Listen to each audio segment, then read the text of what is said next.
Hello everyone, welcome back to the channel. इस video में हम कोड फोर्सेस राउंड 1036 डिस्कस करने वाले हैं। स्टार्टिंग के 4 प्रॉब्लम्स डिस्कस करेंगे इसमें। ठीक है, तो स्टार्ट करते हैं पहले क्वेश्चन से। तो पहला क्वेश्चन है डी रेंज्ड डिलीशंस। तो इसमें क्या दिया हुआ है, इसमें बेसिकली आपको एक एरे दी हुई है बी, और उसको डी रेंज्ड कब बोलते हैं। देखो, किसी एरे को डी रेंज्ड तब बोलते हैं जब अगर आप देखो सेम एरे है, उसको दूसरी एरे में कॉपी करो और उस कॉपी वाले एरे को सॉर्ट करो नॉन डिक्रीजिंग ऑर्डर में, यानी कि एक तरीके से कह सकते हो कि इंक्रीजिंग ऑर्डर में सॉर्ट कर लो। ठीक, तो एक एरे अब आपके पास बी हो गई और एक उसकी सॉर्टेड वर्जन हो गया आपके पास सी। अब देखो, अब कोई भी एक ऐसा पॉइंट नहीं होना चाहिए, कोई भी एक ऐसा इंडेक्स नहीं होना चाहिए जहाँ पे ये बी ऑफ आई और सी ऑफ आई, यानी कि जो ओरिजिनल एरे में नंबर था और जो सॉर्टेड एरे में नंबर है वो दोनों सिमिलर हैं। ठीक, ऐसा कोई भी पॉइंट अगर नहीं है आपके एरे में, यानी कि ओरिजिनल एरे में आपका कोई भी एक ऐसा इंडेक्स नहीं है जहाँ पे कोई वैल्यू प्रेजेंट है, और सॉर्टेड अगर उस एरे को सॉर्ट कर दो और उस एरे में अभी भी उस इंडेक्स पे सेम वैल्यू प्रेजेंट है, तो उस केस में आप कह सकते हो कि ये डी रेंज नहीं है। अगर ऐसा कोई भी इंडेक्स नहीं है तो आप कह सकते हो कि ये एरे आपकी डी रेंज्ड है। ठीक, अब आपको क्या दिया हुआ है, आपको एक एरे ए दी हुई है और आप क्या कर सकते हो, एक ऑपरेशन में कोई भी एक नंबर डिलीट कर सकते हो ऐसे। ठीक, आपको बताना है कि आप कितने भी नंबर ऑफ डिलीशंस परफॉर्म कर सकते हो। बस आपको बताना है कि क्या आप डिलीशंस परफॉर्म करने के बाद उस एरे को डी रेंज्ड बना सकते हो या फिर नहीं। ठीक, अगर बना सकते हो तो यस रिटर्न कर दो, अदरवाइज नो रिटर्न कर दो। ठीक, तो अगर सवाल आपको नहीं समझ में आया अभी भी, तो let me try to explain you one more time.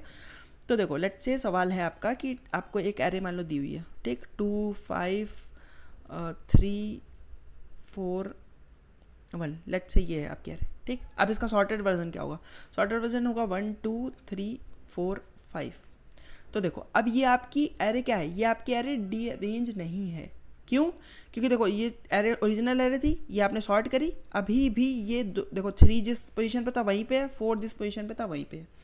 But अगर मान लो मैं कोई दूसरी एरे लिखता, मान लो ये एरे थी मेरी, और इसको अब मैं सॉर्ट करूँगा तो क्या हो जाएगा मेरा, तो मेरा हो जाएगा 1 2 3। अब देखो, कोई भी एक ऐसी पोजीशन नहीं है जहाँ पे भी मेरा एलिमेंट ओरिजिनली भी वहीं पे था और सॉर्ट करने के बाद भी वहाँ पे, ऐसे कोई भी पोजीशन नहीं। तो ये एरे मेरी डी रेंज्ड है। ठीक, अब इस एरे को मेरे को अगर डी रेंज्ड बनाना है तो मेरे को क्या करना पड़ेगा, मेरे को कुछ एलिमेंट्स को डिलीट करना पड़ेगा। ठीक, तो लेट से मैंने इस 3 को डिलीट कर दिया, ठीक, और इस 4 को डिलीट कर दिया। लेट से ये 2 एलिमेंट डिलीट करे, तो अब क्या हो जाएगा, अब मेरा 2 5 1 था, अब मेरा अगर फिर से सॉर्टेड ऑर्डर में लिखूंगा तो मेरा अब हो जाएगा 1 2 5। ठीक, विच इज़ देखो, अब कोई भी एलिमेंट कोई भी इंडेक्स ऐसा नहीं है जहाँ पे एलिमेंट पहले और बाद में दोनों जगह सेम है। ठीक, तो अब ये कह सकता हूँ कि मेरी ये वाली एरे जो है वो मेरी डी रेंज्ड एरे है। ठीक, अब ये मेरी डी रेंज्ड एरे है तो मैंने कन्वर्ट कर दिया, तो इस केस में मैं येस रिटर्न करूँगा, अदरवाइज नो रिटर्न करूँगा। ठीक, अब देखो, क्वेश्चन पढ़ते टाइम आपको ये ध्यान देना होगा कि देखो यहाँ पे कहीं पे भी ऐसा नहीं लिखा है कि आपको इसको मिनिमम नंबर ऑफ ऑपरेशंस में करना है, ऐसा कहीं नहीं लिखा हुआ है। तो यानी कि आप जितने चाहो उतने रिलेशंस परफॉर्म कर दो, बट एट द एंड आपको बस ये बताना है कि डी रेंज बना सकते हो या फिर नहीं। ठीक, तो देखो, मैं आपसे कहता हूँ कि आप कितना मिनिमम साइज़ के एरे बनाना चाहोगे जो आप कह सकते हो कि हाँ इसको डी रेंज बना सकता हूँ। तो देखो, एक साइज़ की एरे अगर आपने मान लो ली, एक एलिमेंट आपने मान लो एट द एंड बचाया, तो क्या आप इसको सॉर्टेड ऑर्डर में लिखोगे, तो ये देखो एक ही साइज़ है, 0th इंडेक्स है, एक ही इंडेक्स है, तो जो एलिमेंट ओरिजिनल यहाँ पे होगा वहीं पे सॉर्टेड में भी होगा। बट अगर मैं कहता हूँ कि क्या 2 साइज़ की मेरी एरे है, क्या इसको डी रेंज बनाया जा सकता है? हाँ, इसको डी रेंज बनाया जा सकता है। किस तरीके से, कि मेरा जो मान लो मेरी ओरिजिनल एरे में ए बी था, तो मेरी जो सॉर्टेड होना चाहिए वो हमेशा बी ए होना चाहिए। तो अब इस केस में मैं कह सकता हूँ कि हमें इसको डी रेंज बना सकता हूँ। अब देखो, अगर मैं कहता हूँ कि अगर तुम 2 साइज़ का नहीं बना सकते हो डी रेंज, तो तुम 2 से बड़ा साइज़ का भी नहीं बना सकते हो। क्यों? क्योंकि अगर मान लो तुम 2 से बड़े साइज़ का बना सकते हो तो उसमें से कुछ एलिमेंट डिलीट करके उसको 2 वाला जो बचा है वो तुम्हारा डी रेंज्ड होगा। ठीक, तो अगर 2 का नहीं बना पाओ तो 2 से बड़ा भी नहीं बना पाओगे। ठीक, अब ट्राई करते हैं हम कि 2 साइज़ का कैसे बना सकते हैं। देखो, 2 साइज़ का बनाने के लिए बस तुमको क्या चाहिए, तुमको एक ऐसा पॉइंट चाहिए जहाँ पे तुम्हारा ओरिजिनल एरे में जो ए हो वो तुम्हारा बी के पहले हो। ठीक, जो तुम्हारा ओरिजिनल एरे में ओ वो बी के पहले हो, यानी कि ए क्या है, ए तुम्हारा होना चाहिए कुछ ऐसा जो बड़ा हो बी से। ठीक, ए ग्रेटर देन बी जो होना चाहिए वो तुम्हारा स्टार्टिंग में ओरिजिनल एरे में होना चाहिए। अब इसको सॉर्ट करोगे तो ऑटोमेटिकली ये बी ए हो जाएगा। ठीक, अब बस तुम्हें क्या करना है, तुम्हें एक ऐसा, इसको अगर तुम देखो तो ये सॉर्टेड ऑर्डर में तुम्हारा एक इन्वर्जन का काम करेगा। इन्वर्जन क्या होता है कि ऐसा कोई आई, देखो जहाँ पे आई लेस देन जे हो, लेकिन तुम्हारा जो क्या हो, एरे ऑफ आई हो, वो क्या हो, वो ग्रेटर देन एरे ऑफ जे हो। ठीक, अब देखो इन्वर्जन तुम्हारा एरे में कब प्रेजेंट होगा, इन्वर्जन तुम्हारी एरे में तब प्रेजेंट होगा जब तुम्हारी एरे सॉर्टेड नहीं होगी। क्यों? क्योंकि देखो एरे सॉर्टेड कब नहीं होती, एरे सॉर्टेड कब नहीं होती, मान लो ये एरे है तुम्हारी, इस एरे को तुम सॉर्टेड क्यों नहीं बोल सकते, क्योंकि देखो एक ऐसा पॉइंट है, एटलीस्ट एक ऐसा पॉइंट है जहाँ पे इन्वर्जन हो रहा है तुम्हारा, जहाँ पे एक ऐसा एलिमेंट आगे आ जा रहा है जो कि बड़ा है और एक ऐसे एलिमेंट है जो कि छोटा है, उस केस में ही तुम्हारी एरे सॉर्टेड नहीं है। तो अगर तुम्हारी एरे सॉर्टेड है, तो एरे सॉर्टेड अगर होगी तो अब देखो इस केस में एक भी इन्वर्जन नहीं है, कोई भी ऐसा एलिमेंट नहीं है जहाँ पे एरे ऑफ आई जो होगा तुम्हारा वो बड़ा हो एरे ऑफ जे से, ऐसा कोई भी एलिमेंट नहीं है। ठीक, तो इस केस में एरे जब तुम्हारी सॉर्टेड है ऑलरेडी, तो उस केस में तुम्हारा कह सकते हो कि कभी भी ऐसा नहीं होगा कि मेरा कोई भी इन्वर्जन प्रेजेंट हो तो हमेशा आंसर नो होगा। लेकिन अगर एरे तुम्हारी सॉर्टेड नहीं है तो एक ना एक एटलीस्ट इन्वर्जन जरूर होगा, और जो इन्वर्जन हो वही दो एलिमेंट्स तुम उठा लो और लास्ट में कह दोगे कि हाँ इसको सॉर्टेड करोगे तो तुम्हारा ओरिजिनल एरे में 3 5 हो जाएगा। तो क्या करना है, बस तुम्हें पता करना है, तुम्हें पता करना है कि एरे सॉर्टेड है कि नहीं। अगर एरे सॉर्टेड है तो हमेशा आंसर होगा नो, अगर सॉर्टेड नहीं है तो हमेशा आंसर होगा यस, क्योंकि एक ना एक इन्वर्जन होगा और वही इन्वर्जन का तुम फायदा उठा लोगे।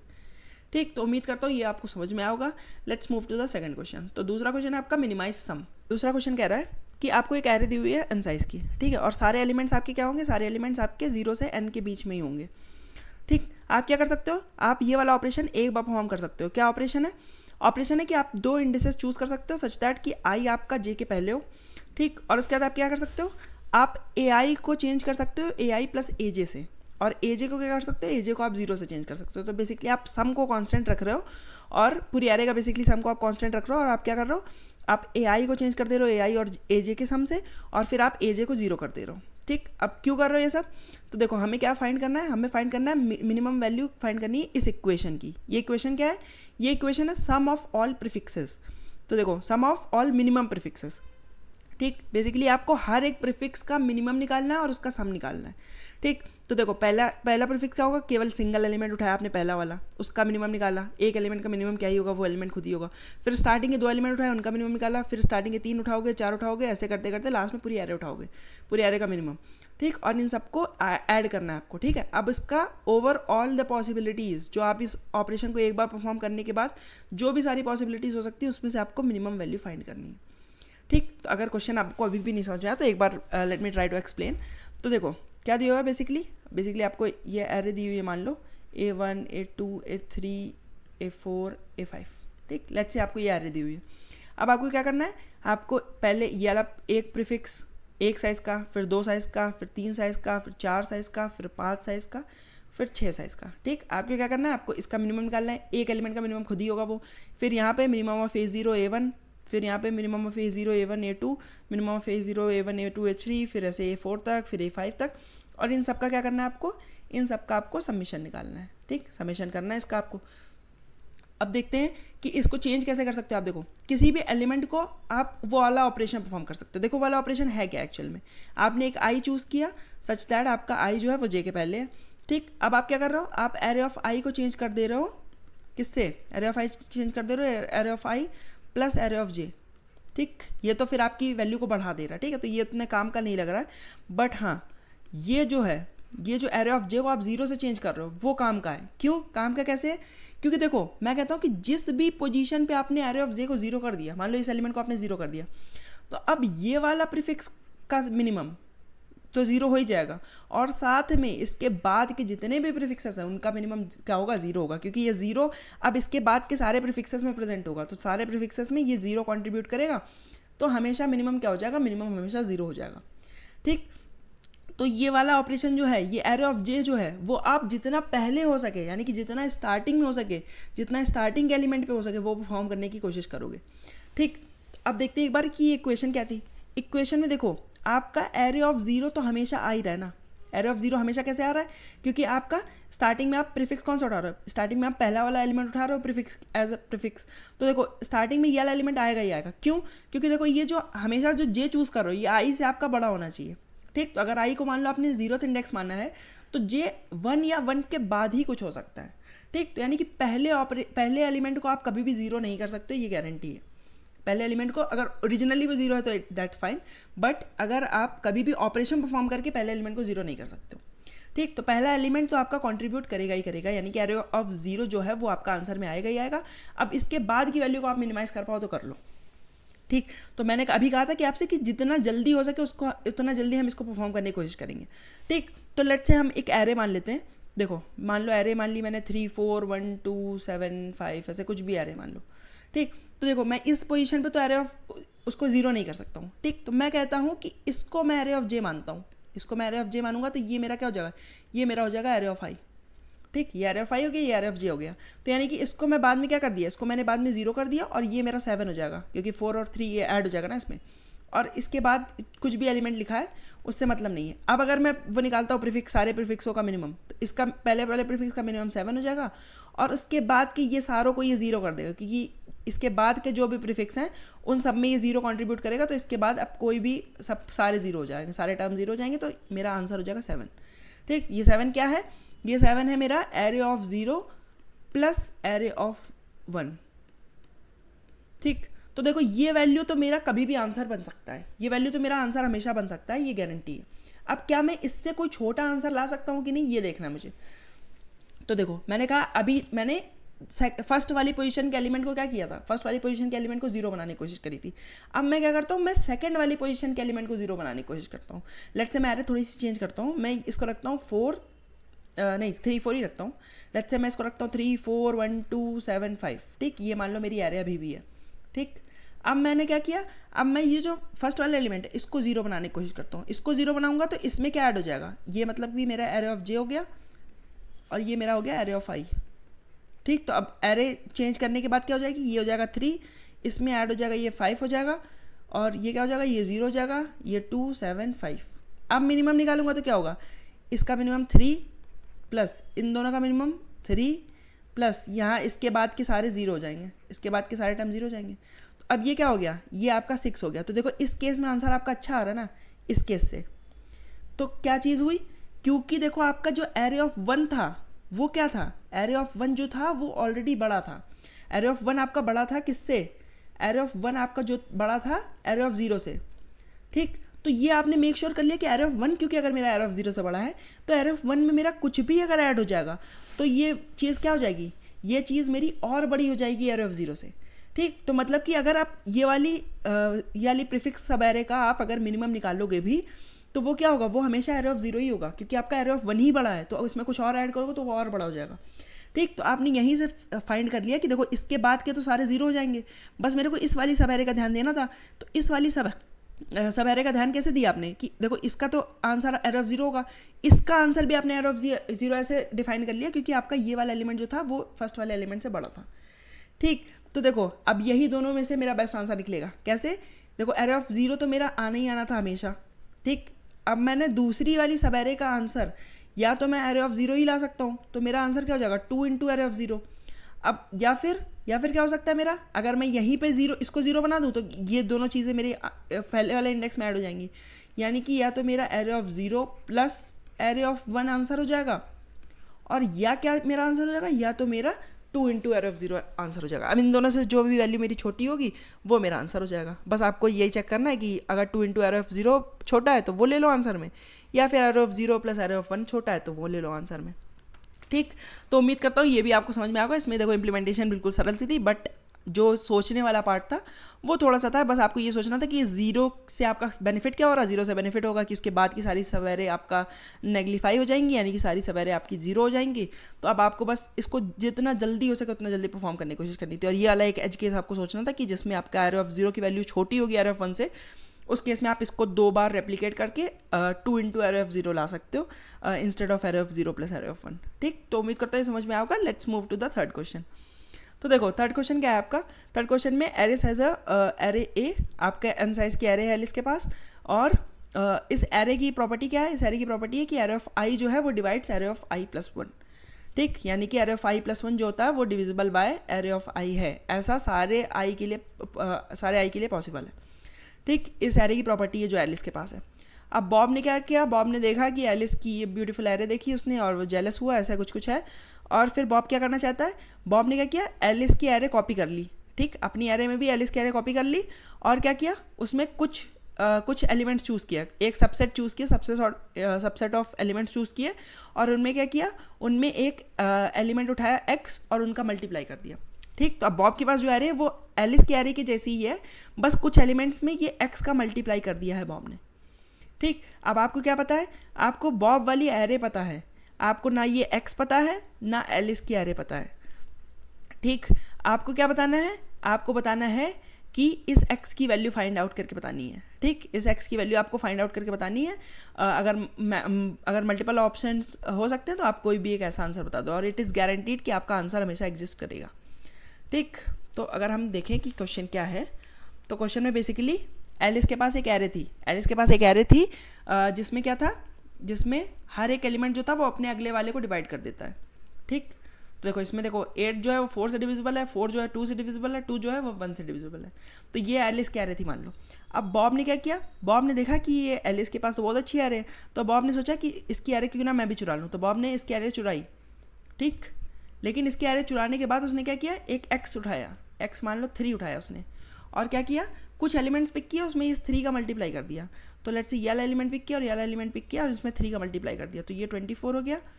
ये क्या हो गया आपका, ये हो गया 3 2 6। ठीक, तो अब बॉब के पास ये वाली एरे बच गई। ठीक, आपको ये वाली एरे दी हुई है, आपको पता करना है कि इस x की वैल्यू बता दो, इस x की ऐसी वैल्यू बता दो सच दैट कि अगर मैं कुछ एलिमेंट जिसको उसने मल्टीप्लाई किया उसको डिवाइड कर दूँ इस x से, तो क्या हो, मेरे ओरिजिनल ऐसी एरे प्रेजेंट हो जाए। ठीक, ऐसी एरे, एग्जैक्टली ऐसी एरे नहीं चाहिए मुझे, बस एक ऐसी एरे चाहिए जिसमें जो वो वाली प्रॉपर्टी सेटिस्फाई कर रही हो कि इसका हर एक एलिमेंट जो हो वो अगले वाले को डिवाइड कर रहा हो। ठीक, तो देखो अब क्या कर सकते हैं हम, तो पहले हम देखो इस वाली प्रॉपर्टी पे ध्यान देते हैं। प्रॉपर्टी क्या है आपकी, कि एरे ऑफ आई जो है वो आपका एरे ऑफ आई प्लस 1 को क्या करता है, डिवाइड कर देता है। ठीक, यानी कि आपकी एरे ऑफ आई प्लस 1 जो है वो क्या है, वो डिविजिबल है एरे ऑफ आई से। ठीक, यानी कि ये डिविजिबल है आपका एरे ऑफ आई से।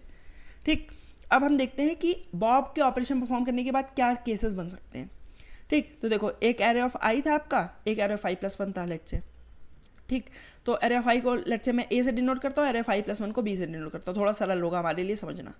ठीक, तो अब देखो बॉब के पास 4 पॉसिबिलिटी है, क्या वो कर सकता है, या तो ए में उसने एक्स का मल्टीप्लाई कर दिया और बी में कुछ नहीं किया, बी में भी मान लो एक्स का मल्टीप्लाई कर दिया, फिर ए में या तो उसने एक्स का मल्टीप्लाई कर दिया और बी में कुछ नहीं किया, फिर या तो ए में कुछ नहीं किया और बी में क्या किया, बी में एक्स का मल्टीप्लाई कर दिया, या तो उसने दोनों में ही कुछ नहीं किया। ठीक, यही 4 पॉसिबिलिटी हो सकती हैं। ठीक, क्योंकि उसने सबसेट चूज़ किया कोई भी, उसमें मल्टीप्लाई किया, तो यही 4 पॉसिबिलिटी हो सकती है। तो ए में भी मल्टीप्लाई हुआ, बी में भी हुआ, ए में हुआ बी में नहीं हुआ, ए में नहीं हुआ बी में हुआ, ए में भी नहीं हुआ बी में भी नहीं हुआ। ठीक, ये 4 पॉसिबिलिटी हैं। अब देखते हैं क्या चेंजेस आएंगे ये चीज़ करने के बाद। देखो अब अगर उसने दोनों में ही मल्टीप्लाई किया तो देखो ये हमें पता था कि b ऑलरेडी जो है वो a से डिविजिबल है। ठीक, और अब हमें देखना है कि क्या bx जो है वो ax से डिविजिबल है कि नहीं। तो देखो x से x तो कैंसिल हो सकता है, और अब जो है वो हमें पता है कि a जो है वो b को डिवाइड कर देगा, तो यानी कि इस केस में तो हमारा जो bx होगा वो डिविजिबल बाय ax होगा। ठीक, तो ये वाला केस तो कोई चेंज नहीं आया। अगर ऐसा कुछ हुआ होता तो मेरी आंसर में कोई चेंज नहीं आया। ठीक, दूसरी चीज़ क्या है, दूसरी चीज़ है कि मेरा ax जो है, a में तो मैंने x का मल्टीप्लाई किया और जो मेरा b है उसमें कुछ नहीं किया मैंने।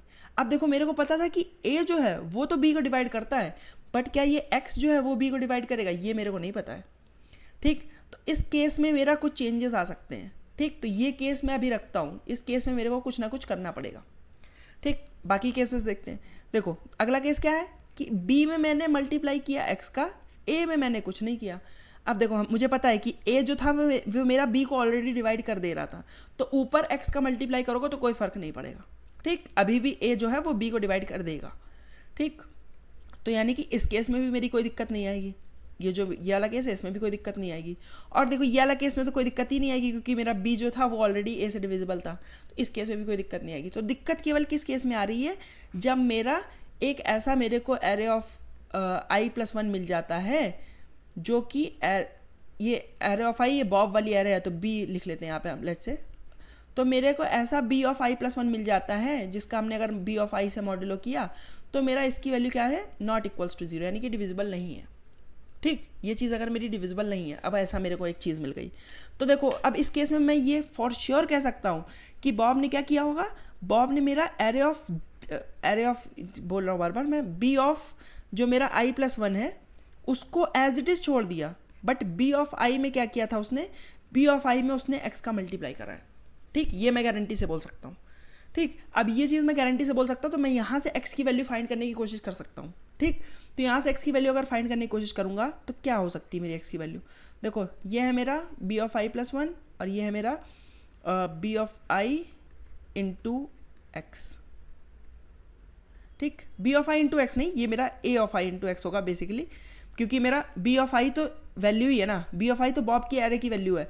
बट मैं क्या कह रहा हूँ, मैं कह रहा हूँ कि एलिस की जो एरे थी, एलिस की एरे एज इट इज़ छोड़ी उसने i+1 वाला इंडेक्स, और अब एलिस की जो एरे का ith इंडेक्स था उसमें क्या किया उसने x का मल्टीप्लाई कर दिया, तो उसकी एरे कौन सी आ गई, b ऑफ i+1 आ गई, क्योंकि ये तो उसने एज इट इज़ छोड़ा था और इसमें उसने क्या किया था, इसमें उसने x का मल्टीप्लाई कर दिया था। ठीक, ये चीज़ तो हो गई। तो अब देखो, अब मैं अगर फाइंड करने की कोशिश करता हूँ इस x की वैल्यू, तो इस x की वैल्यू मैं कैसे फाइंड कर सकता हूँ, इस x की वैल्यू मेरे को फाइंड करने के लिए क्या चाहिए। देखो, इस x की वैल्यू को फाइंड करने के लिए मेरे को क्या चाहिए, मैं इसको b ऑफ i+1 भी बोल सकता हूँ, है ना, b ऑफ i+1 बोलूँ या फिर a ऑफ i+1 बोलूँ, सेम चीज़ है। देखो, अब मेरे को क्या चाहिए, मेरे को देखो a ऑफ i जो है, b ऑफ i बेसिकली जो है वो दो टर्म से मिलके बना हुआ है। एक ऐसा टर्म जो तुम्हारा ऊपर वाले को डिवाइड करता है, और एक ऐसा टर्म जो डिवाइड नहीं कर पा रहा है। जो डिवाइड नहीं कर पा रहा उसके चक्कर में ही तो दिक्कत है ना कुछ। तो मतलब कि इन दोनों में कुछ ना कुछ कॉमन होगा, इन दोनों में कुछ ना कुछ कॉमन होगा बेसिकली, b ऑफ i जो है और b ऑफ i+1 जो है, यानी कि b ऑफ i जो है और b ऑफ i+1 है, इनमें कुछ कॉमन होगा। क्या चीज़ कॉमन होगी, इनमें a ऑफ i कॉमन होगा। इन दोनों का अगर तुम GCD लो तो वो a ऑफ i आएगा, क्योंकि ये हमें फॉर श्योर पता है कि a ऑफ i जो था वो b ऑफ i+1 को डिवाइड कर रहा था अभी तक। ठीक, तुमने x का मल्टीप्लाई कर दिया तो x अब नहीं डिवाइड कर पा रहा है, लेकिन जो तुम्हारा a ऑफ i था वो तुम्हारा b ऑफ i को डिवाइड कर रहा था पूरा पूरा।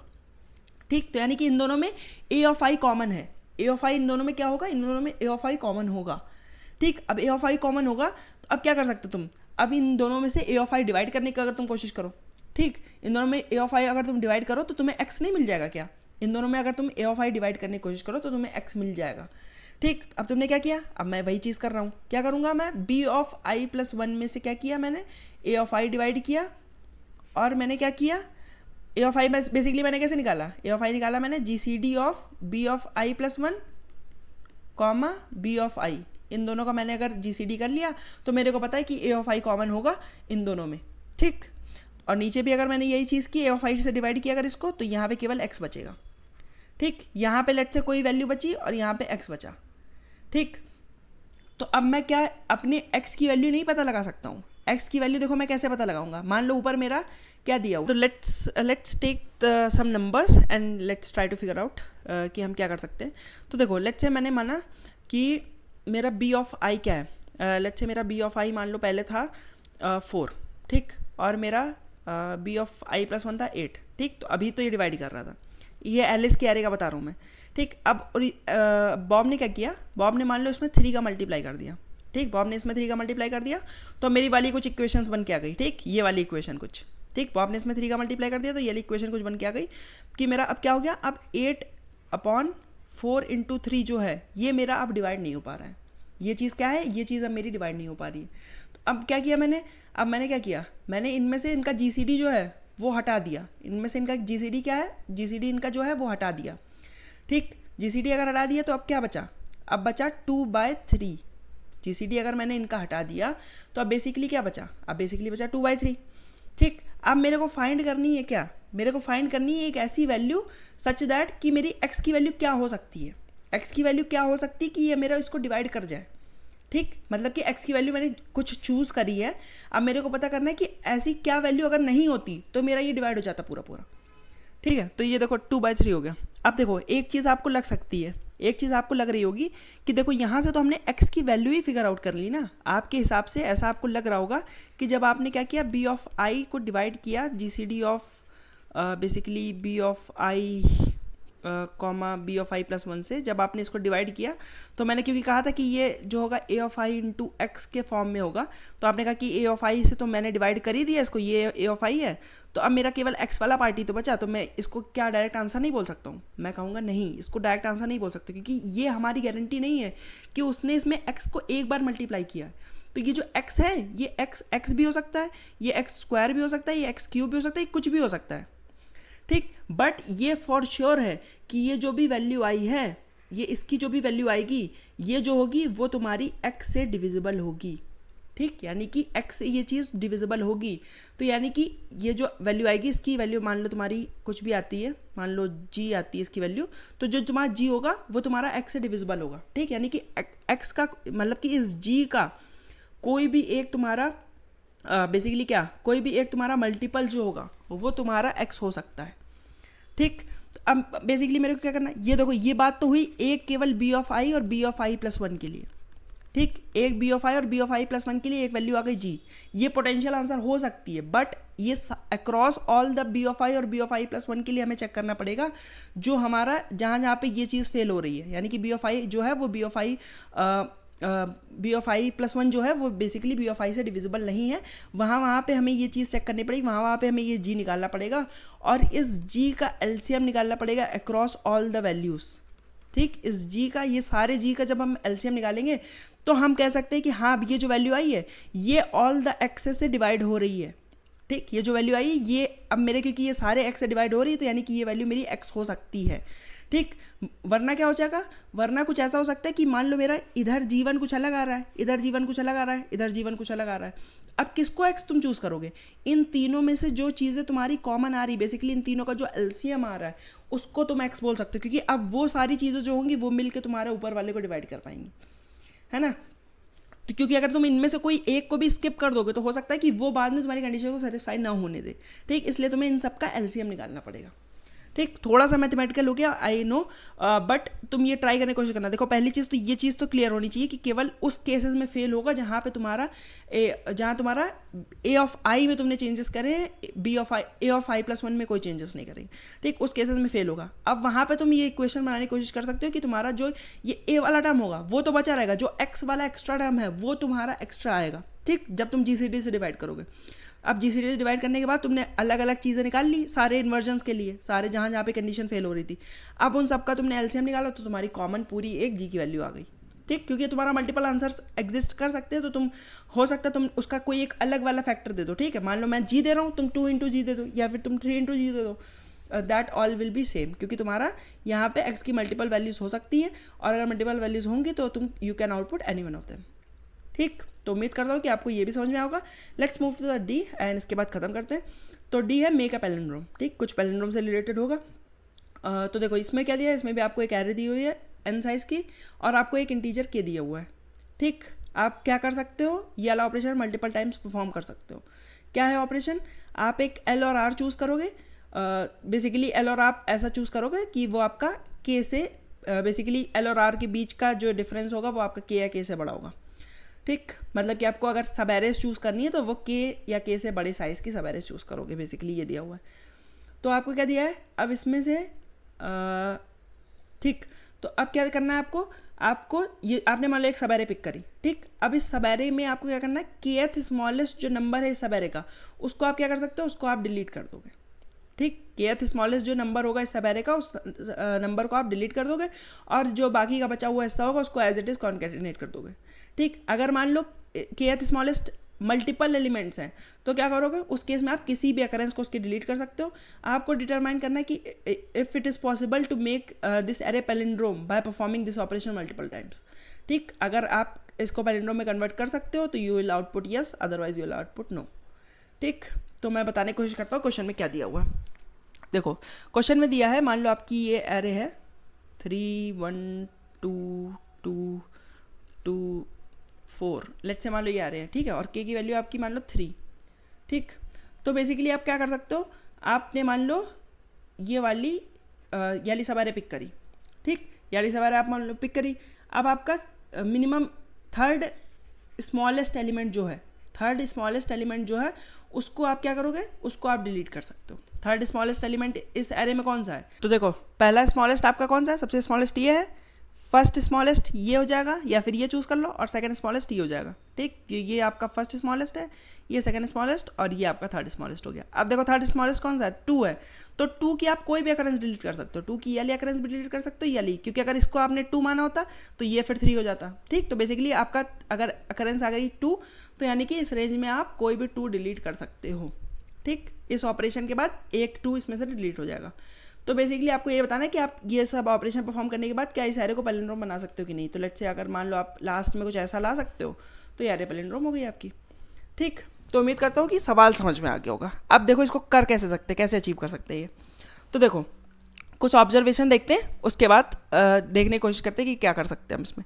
तो पहली ऑब्जर्वेशन देखो क्या है, पहली ऑब्जर्वेशन ये है कि देखो क्योंकि तुम्हारा हमेशा तुम्हें के साइज़ की एक सब एरे पिक करनी है बेसिकली, यानी कि वो जो कंडीशन दी हुई थी ना कि तुम्हारा एल और आर जो होगा वो ऐसा होना चाहिए कि तुम्हारा एटलीस्ट के एलिमेंट्स हो उनके बीच में। ठीक, तो तुम्हें एटलीस्ट क्या करना है, तुम्हें एटलीस्ट के साइज़ की सब एरे पिक करनी है। ठीक, तो मेरा कहना है कि जो स्मॉलेस्ट तुम्हारे k-1 एलिमेंट्स होंगे वो कभी भी डिलीट नहीं हो पाएंगे। वो कभी भी क्यों नहीं डिलीट हो पाएंगे, क्योंकि देखो उनको डिलीट करने के लिए तुम्हें एटलीस्ट ये ऑपरेशन जो है वो देखो कब परफॉर्म करना पड़ेगा। लेट्स से मान लो ये है मेरा तुम्हारी एरे मान लो दी है, ये यही सेम एरे मान लो मैं मान लेता हूँ। तो मेरे देखो k-1 एलिमेंट्स कौन है स्मॉलेस्ट, एक ये 1 है और एक ये 2 है। तो मैं कह रहा हूँ लास्ट में तुम्हारा 1 2 तो एटलीस्ट प्रेजेंट होगा ही होगा। क्यों, इस 1 2 तो कभी डिलीट नहीं कर पाओगे तुम। क्यों नहीं डिलीट कर पाओगे, लेट्स से मान लो ये सारे 3 होते। ठीक, तो अब तुम्हें कन्फ्यूजन नहीं होगी इस 2 के बीच में। तो मैं कह रहा हूँ अब इस 1 2 को तो तुम कभी नहीं डिलीट कर पाओगे। क्यों, क्योंकि देखो इस 1 2 को तुम्हें डिलीट करने के लिए ये 2 कब डिलीट होगा, ये 2 तुम कोई भी सब एरे पिक कर लो, ये कभी भी तुम्हारा थर्ड स्मॉलेस्ट आ सकता है क्या, नहीं। ये क्योंकि ये पूरी एरे में ही सेकंड स्मॉलेस्ट है तो ये कभी भी थर्ड स्मॉलेस्ट आ ही नहीं सकता है, इसलिए ये 2 कभी भी डिलीट नहीं होगा। इस 2 की मल्टीपल अकरेंसेस होती तो हो सकता है ये डिलीट हो जाता है, लेकिन एटलीस्ट एक 1 और एक 2 तो बचेगा ही बचेगा। ठीक, तो ये बात डन हो गई कि तुम्हारा कभी भी k-1 से छोटे जो एलिमेंट्स हैं वो कभी भी डिलीट नहीं हो पाएंगे। ठीक, और दूसरी चीज़ क्या है, दूसरी चीज़ है कि तुम्हारा जो k+1 से बड़े वाले एलिमेंट्स हैं वो तुम्हारे हमेशा डिलीट हो सकते हैं। जो भी तुम्हारे k+1 या उससे बड़े वाले एलिमेंट्स हैं वो तुम्हारे हमेशा डिलीट हो सकते हैं। कैसे, देखो अब मान लो मैं सॉर्टेड फॉर्म में लिखता हूँ लेट्स से अरे, ताकि तुम्हें कन्फ्यूजन ना हो। ठीक, मान लो ये 2 था, ये 3 था, ये 3 की मान लो मल्टीपल अकरेंसेस है। ठीक, लेट्स से एक और 2 था आपके अरे में, और k की मान लो वैल्यू है 3। ठीक, अब मैं कहता हूँ कि ये k की वैल्यू 3। ठीक, तो तीसरा स्मॉलेस्ट कौन है इसमें से, 0 1 नहीं 1 2 3, तीसरा स्मॉलेस्ट है 2। ठीक, तो मैं कहता हूँ कि अब 2 से बड़े वाले जितने भी एलिमेंट्स हैं, 2 से बड़े वाले एलिमेंट कौन है, ये सारे। 2 से बड़े वाले कितने एलिमेंट्स हैं, ये सारे। तो मैं कहता हूँ ये तो हमेशा डिलीट हो जाएंगे, ये एरे में कहीं पे भी प्रेजेंट हो वो हमेशा डिलीट हो जाएंगे। कैसे, अब आप कहोगे कैसे डिलीट कर सकते हो, तो मैं कहूँगा देखो जिस एलिमेंट को तुम्हें डिलीट करना है, मान लो इसको तुम्हें डिलीट करना है ना, अब तुम्हें क्या करना है बेसिकली, अब तुम्हें इससे k-1 छोटे एलिमेंट ढूंढने हैं बस। इस एरे इसको तुम तब तक बढ़ाते रहोगे जब तक तुम्हें k-1 छोटे एलिमेंट नहीं मिल जाते। तो देखो इसको मान लो इसको चूज़ किया तुमने, अभी भी तुम्हें k-1 छोटे एलिमेंट नहीं मिले। इसको चूज़ किया, अभी भी तुम्हें k-1 छोटे एलिमेंट नहीं मिले, या तो मिल भी गए हैं। अगर तुम इस वाले 3 की इस 3 के देखो एक अकरेंस तुम्हें डिलीट करनी है, मान लो अगर तुम्हें ये वाली अकरेंस डिलीट करनी है, अब देखो अब तुम्हें इस अकरेंस में तुम्हारा थर्ड स्मॉलेस्ट कौन है, ये है फर्स्ट स्मॉलेस्ट, ये सेकंड स्मॉलेस्ट, ये है थर्ड स्मॉलेस्ट, तो ये डिलीट हो जाएगा। अब इस 4 को अगर तुम्हें मान लो डिलीट करना होता तो इस 4 को चूज़ करो। अब इसके बाद इस एरे को तब तक बढ़ाते रहो जब तक तुम्हें इससे k-1 छोटे एलिमेंट नहीं मिल जाते। 3 उठाए, ये वाला 3 उठाया, तो अब ये 3 3 4 अगर तुमने चूज़ कर लिया तो ये 4 तुम्हारा थर्ड स्मॉलेस्ट हो गया, ये डिलीट हो जाएगा। तो किसी भी एलिमेंट को अगर तुम्हारा वो k+1 या उससे बड़े स्मॉलेस्ट है तो वो हमेशा डिलीट हो जाएगा। ठीक, तो यानी कि हमेशा तुम्हारा ये k+1 वाले सारे डिलीट हो जाएंगे, k+1 से बड़ी अकरेंसेस वाले, k से बड़ी अकरेंसेस वाले बेसिकली कह सकते हो तुम, और k-1 या उससे छोटी अकरेंसेस वाले कभी डिलीट नहीं होंगे। तो अब जो एग्जैक्टली k तक की अकरेंसेस हैं उसमें काम आया। ठीक, तो बेसिकली बस तुम क्या कर सकते हो, k+1 की सारी अकरेंसेस को डिलीट कर दोगे, k या k से बड़ी वाली बेसिकली सारी अकरेंसेस को तुम डिलीट कर दोगे। तो अब एक एलिमेंट की अगर मान लो तुम्हारी सारी अकरेंसेस ही डिलीट हो गई तो वो तुम्हारा पैलिंड्रोम में कोई छेड़छाड़ नहीं करेगा, क्योंकि उसकी कोई अकरेंसी ही नहीं है ना। अगर मान लो एक 3 प्रेजेंट होता तो ये तुम्हारे पैलिंड्रोम में छेड़छाड़ कर सकता है, लेकिन तुम्हारा एक भी 3 नहीं प्रेजेंट है तो ये पैलिंड्रोम में छेड़छाड़ नहीं कर सकता। ठीक, तो यानी कि ये बड़े वाले एलिमेंट्स कभी भी तुम्हारे उसमें दखल नहीं देंगे। अब दखल कौन दे सकता है, दखल दे सकते हैं ये वाले एलिमेंट्स, ये जो एग्जैक्टली k अकरेंस थी। मान लो ये तुम्हारा था ये 1 2 2 2 2 2। ठीक, अब देखो अब तुम्हें थर्ड स्मॉलेस्ट निकालना है, तो अब देखो इसकी तुम देखो इसकी कोई भी तुम दो अकरेंस डिलीट कर सकते हो, ये है गारंटी, क्योंकि लास्ट में कितने एलिमेंट बचेंगे, मैंने कहा था लास्ट में तुम्हारे 3 या 3 से कम एलिमेंट बचेंगे, है ना, 3 या 3 से कम एलिमेंट बचेंगे। मान लो मैं 2 एलिमेंट बचाना चाहता हूँ, ठीक, लास्ट में मान लो मैं 2 एलिमेंट बचाना चाहता हूँ, तो इसकी तुम क्या कर सकते हो, इसकी तुम 3 अकरेंसेस को डिलीट कर सकते हो, क्योंकि तुम जब तुम के उठाओगे के एट मैक्स तुम 3 ही उठा सकते हो, और 3 में जब डिलीट करोगे तो 2 बच जाएगा तुम्हारा। तो यानी कि k-1 एलिमेंट बचा के बाकी एलिमेंट डिलीट कर सकता हूँ। तो 5 टोटल एलिमेंट थे, तो -2 करूँगा अगर मैं, तो 3 अकरेंसेस डिलीट कर सकता हूँ इस एलिमेंट की, ठीक, इस एलिमेंट की मैं 3 अकरेंस डिलीट कर सकता हूँ। अब मैं कौन सी अकरेंसेस डिलीट करना चाहूँगा, बात यहाँ पे आके फंस रही है, कौन सी अकरेंसेस मैं डिलीट करना चाहूँगा, कौन सी नहीं करना चाहूँगा। तो अब लेट से हम एक वैलिड वो लेके चलते हैं, ठीक है। तो अब यहाँ से आपको पूरा क्लियर हो जाएगा आपके लिए, ठीक, मान लो ये 2, ठीक। अब यहाँ पे देखते हैं, यहाँ पे मान लो k की वैल्यू वही सेम, k की वैल्यू 3 है, ठीक। अब देखो मैं क्या करना चाहूँगा, मैं अब देखना चाहूँगा कि मैं पहले तो मैं चेक करना चाहूँगा कि जो मेरा kth वाला एलिमेंट है उसकी कितनी अकरेंसेस डिलीट कर सकता हूँ मैं। देखो ये 3 हमेशा डिलीट हो जाएगा, इसकी कोई चिंता नहीं है। ये 2 दिक्कत देगा, 2 की देखो कितनी अकरेंसेस हैं, 2 की 3 अकरेंसेस है, और 2 से छोटे कितने एलिमेंट है, 2 से छोटे 2 एलिमेंट है। तो बेसिकली 2 की ये जो 3 अकरेंसेस है ये तीनों डिलीट कर सकते हो तुम, ठीक। तो मतलब कि 2 की सारी अकरेंसेस डिलीट हो जाएंगी। अब देखते हैं हम, तो देखो अब स्टार्ट करा हमने, इस 1 से स्टार्ट करा, इस 2 पे रखा एक पॉइंटर, एक पॉइंटर यहाँ पे रखा। हमेशा पैलिंड्रोम कैसे चेक करते हैं, पैलिंड्रोम हम सबसे एंड वाले एलिमेंट से स्टार्ट करते चेक करना, ठीक। तो देखो ये 1 है मेरा, ये 1 देखो मेरा कभी भी डिलीट नहीं हो सकता, क्योंकि ये मेरा k-1 अकरेंस से भी छोटा है, तो ये 1 मेरा कभी डिलीट नहीं हो सकता। ये 2 मेरा क्या डिलीट हो सकता है, हाँ, इस 2 की कितनी अकरेंसेस डिलीट हो सकती हैं, 3 अकरेंसेस। तो इस 2 की एक अकरेंस को डिलीट कर दिया मैंने ऑन द स्पॉट, क्योंकि ये मेरा पैलिंड्रोम नहीं बनने दे रहा था। डिलीट करा, r पीछे आएगा मेरा। अब फिर से देखा मैंने, क्या ये 1 और 1 सेम है, नहीं है। तो इस 2 को क्या मैं डिलीट कर सकता हूँ, इस 2 की मैं 3 अकरेंसेस डिलीट कर सकता था, अब 2 कर सकता हूँ, क्योंकि एक डिलीट कर चुका हूँ ऑलरेडी। 2 कर सकता हूँ, तो एक डिलीट कर दी, अब मैं इसके बाद एक अकरेंस डिलीट कर पाऊँगा। फिर मैं आया इस 1 पे, इस 1 पे आया मैं, इस 1 पे आने पे मेरे को क्या पता चला, इस 1 पे आने पे मेरे को पता चला कि ये 1 और 1 तो सेम है। तो अब मैंने क्या किया, अब अपने r को भी चेंज कर दिया और l को भी चेंज कर दिया। अब फिर से बात आई कि ये क्या मेरा 3 और 3 सेम है, नहीं सेम है। तो इस 3 को क्या मैं डिलीट कर सकता हूँ, हाँ, क्योंकि ये kth अकरेंस है, बड़ी वाली अकरेंस है, तो इस 3 को मैं डिलीट कर सकता हूँ। और फिर क्या हुआ, फिर मैं इस 2 पे आ गया। अब देखो इस 2 को डिलीट करने का कोई मतलब नहीं, क्योंकि ये 2 और 2 सेम है। अगर तुम चाहो तो डिलीट कर भी सकते हो, क्योंकि तुम्हारे पास एक अकरेंस पेंडिंग है ऑलरेडी, ठीक। तो बस देखो तो क्या हो गया प्रॉब्लम ये हो गई कि k से बड़ी वाली अकरेंसेस सारी तुम डिलीट कर सकते हो, k-1 से छोटी अकरेंसेस तुम कभी भी डिलीट नहीं कर सकते, और kth अकरेंस की तुम निकाल लोगे कि कितनी अकरेंस ऐसी हैं जो डिलीट कर सकता हूँ, ठीक। मान लो तुम्हारी k की वैल्यू मान लो 5 होती, k की वैल्यू अगर 5 होती और ये मान लो था 1 1, और मान लो फिर उसके बाद तुम्हारे बाकी सारे 2 प्रेजेंट होते, ठीक, बाकी सारे 2 प्रेजेंट होते, तो तुम्हें एटलीस्ट 4 एलिमेंट तो रखने ही पड़ेंगे। तो इस केस में तुम्हारी 2 की कितनी, इस केस में केवल तुम्हारी 2 की 2 अकरेंस ही डिलीट कर सकते थे तुम, ठीक। तो k की 2 अकरेंस डिलीट कर सकते हो, 3 हमेशा डिलीट हो सकता है, ठीक। अब क्या करोगे, अब इस 2 से स्टार्ट किया, यहाँ पे दोनों एंड पे रखा, 2 और 2 सेम है, तो क्या करा, आगे बढ़ गया, पॉइंटर यहाँ पे आ गया। अब 2 और 1 सेम है, नहीं सेम है, तो इस 2 को डिलीट करना पड़ेगा तुम्हें, क्योंकि 1 डिलीट हो नहीं सकता है। तो 2 की अब एक अकरेंस बची जो डिलीट हो सकती है, ठीक। फिर क्या किया, फिर उठा के इसको यहाँ पे लाए। अब 2 और 1 सेम है, नहीं सेम है, तो 1 डिलीट हो नहीं सकता है, तो 2 की एक अकरेंस बची है, उसको भी डिलीट करना पड़ेगा। अब 2 की 0 अकरेंस डिलीट हो सकती है, ठीक। ये 1 यहाँ पे आया, 1 और 1 सेम है, बिल्कुल सेम है। तो अब क्या किया तुमने, अब ये दोनों सेम यहाँ पे आ गए, ठीक।